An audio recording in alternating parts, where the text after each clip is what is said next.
दु उपसर्ग संस्कृत से लिया गया है। आज हम दु उपसर्ग को निम्न मूल शब्दों के साथ जोड़ेंगे।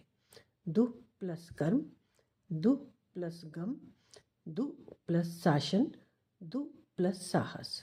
तो सबसे पहले हम लेते हैं दु प्लस कर्म को। अब दु का हमने दो टुकड़े किए, जैसे द हलंत वाला आधा और प्लस ऊ, यानी दा को सहारा किसने दिया? ऊ की मात्रा ने। तो जब भी विसर्ग से पहले ऊ होता है और विसर्ग के बाद क होता है तो विसर्ग जो है शा में बदल जाता है, परिवर्तित हो जाता है। बदल जाता है यानी परिवर्तित हो जाता है। तो ये बन गया दुष प्लस कर्म। अब इसको हम जोड़ेंगे, दु अदशा कर्म यानी दुष्कर्म। ये नया शब्द बन गया दु विसर्ग लगाने से। दूसरा है दु प्लस गम। अब हमें पता है कि दु में ऊ है, तो विसर्ग से पहले ऊ आया और विसर्ग के बाद ग आया।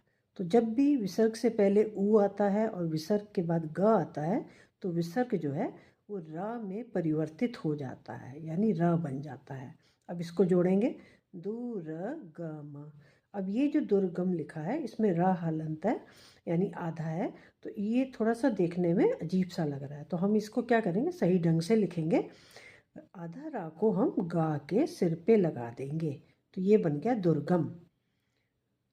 तो ये नया शब्द बना दु प्लस गम से दुर्गम। इसमें दु हो गया उपसर्ग और गम हो गया मूल शब्द। इसी तरीके से दु प्लस शासन, इसमें भी देखेंगे हम कि विसर्ग से पहले ऊ आया है और विसर्ग के बाद श आया है। तो जब भी विसर्ग के बाद श आता है तो ये विसर्ग जो है ये श में परिवर्तित हो जाता है, यानी आधा श में। अब इसको जोड़ेंगे, दु अदशा शासन, दुशासन। लेकिन यहाँ पर ध्यान देने वाली बात यह है कि जब भी श आता है तो उसको जोड़ने का एक तरीका तो ये है, और दूसरे तरीके में क्या होता है कि हम विसर्ग में कोई परिवर्तन नहीं करते, विसर्ग वैसे का वैसे ही लग जाता है।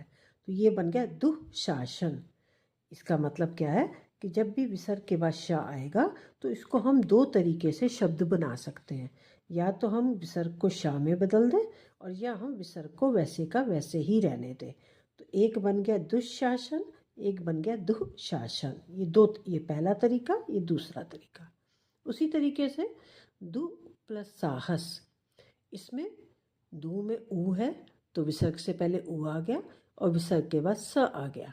तो जब भी विसर्ग के बाद स आएगा तो यहाँ विसर्ग जो है सा में परिवर्तित हो जाएगा, यानी विसर्ग जो है आधा सा हो जाएगा। तो दुस, ये देखिए दु अधसा साहस, ये एक नया शब्द बन गया दु प्लस साहस है।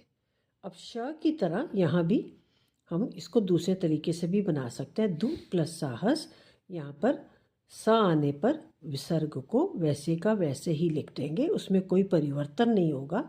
तो यहाँ पर बन गया दुसाहस, यानी सा आने पर भी दो तरीके से हम शब्द बना सकते हैं। एक बना सकते हैं दुस्साहस और एक बना सकते हैं दुसाहस।